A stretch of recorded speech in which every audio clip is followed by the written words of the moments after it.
आज फिर से वही आवाज आ रही थी जो पिछले कुछ रातों से नरेश को जागने पर मजबूर कर रही थी। उसने बत्ती जलाई और घड़ी में देखा तो रात के 2 बज रहे थे। नरेश एक सॉफ्टवेयर कंपनी में काम करता था और ज्यादातर अकेला ही रहता था। आज काम ज्यादा था, वह देर से ही सोया था और कहने लगा, क्या मुसीबत है। उसे इस घर में आए हुए 4-5 दिन ही हुए थे। उसने घर को पूरी तरह से देखा भी नहीं था। 3 कमरों का ये फ्लैट उसने किराए पर लिया था।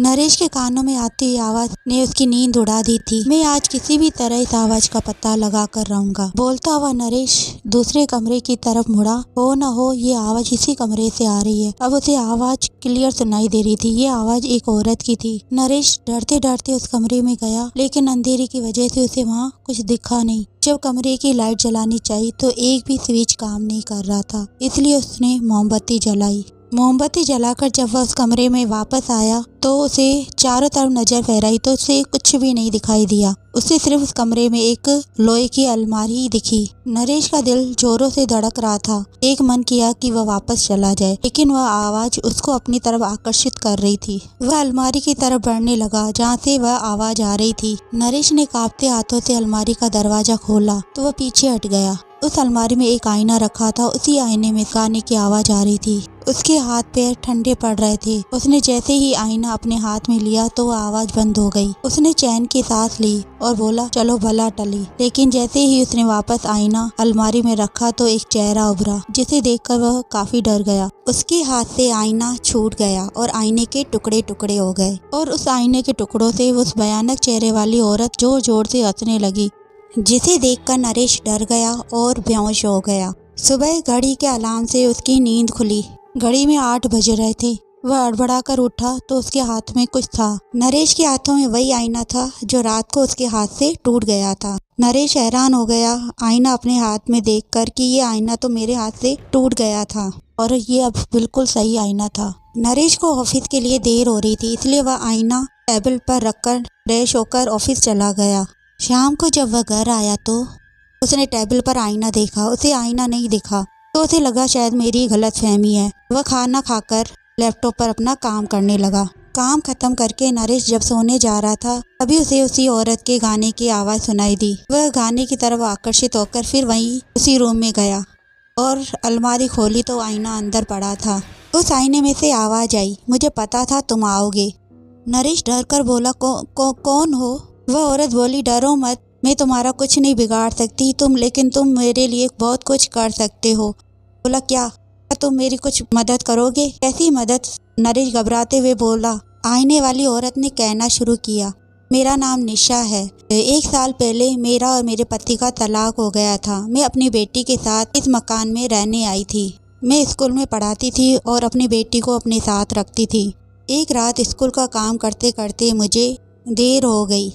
मैं सोने जा रही थी तभी मुझे आवाज सुनाई दी, जैसे कोई मंत्रों का जाप कर रहा हो। पहले तो मैंने उस पर ध्यान नहीं दिया, लेकिन मंत्रों की आवाज इतनी तेज आने लगी कि मैं उठ के खड़ी देखने चली गई। मैंने सारे कमरे चेक किए पर कुछ नहीं दिखा, लेकिन इस घर में पीछे की तरफ एक और दरवाजा भी खुलता है, वहाँ से ये आवाजें आ रही थी।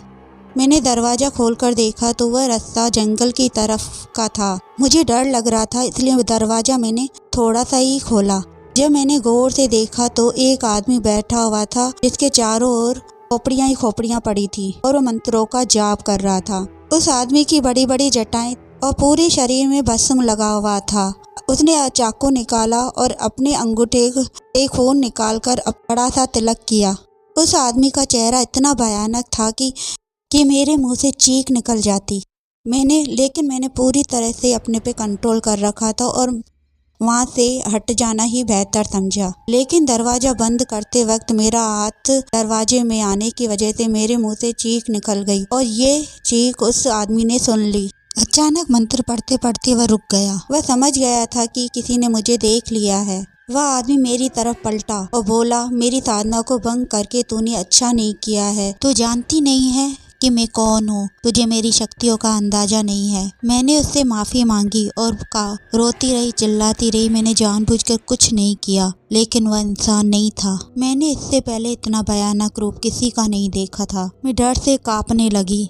मैं जैसे ही अपनी बेटी को उठाकर दरवाजे की तरफ भागी तो उसने मेरी बेटी को मेरे हाथ से छीन लिया और उसने मेरी बेटी को एक तस्वीर में कैद कर लिया। जब मैं चिल्लाते रोते हुए तस्वीर की तरफ बढ़ी तो उसने मुझे आईने में कैद कर दिया। मैं रोने लगी तो वह जोर जोर से हंसने लगा और बोलने लगा कि तूने मेरी साधना में बाधा डाली है, तू तड़पती रहेगी, रोती रहेगी, पर तू अपनी बेटी से नहीं मिल पाएगी और इस आईने से निकलती तेरी आवाज सुनकर सब डरेंगे। जब तक तेरी बेटी आजाद नहीं होगी तब तक तू भी इस आईने से आजाद नहीं हो पाएगी। फिर वो पैर पटकते हुए वहाँ से चला गया। नरेश ने सांस बटोरते हुए उस आईने वाली औरत निशा से पूछा, फिर क्या हुआ? फिर क्या था? इस घर में बहुत से लोग रहने आए, लेकिन आईने से निकलती मेरी आवाज से सब डर के यहाँ से भाग गए।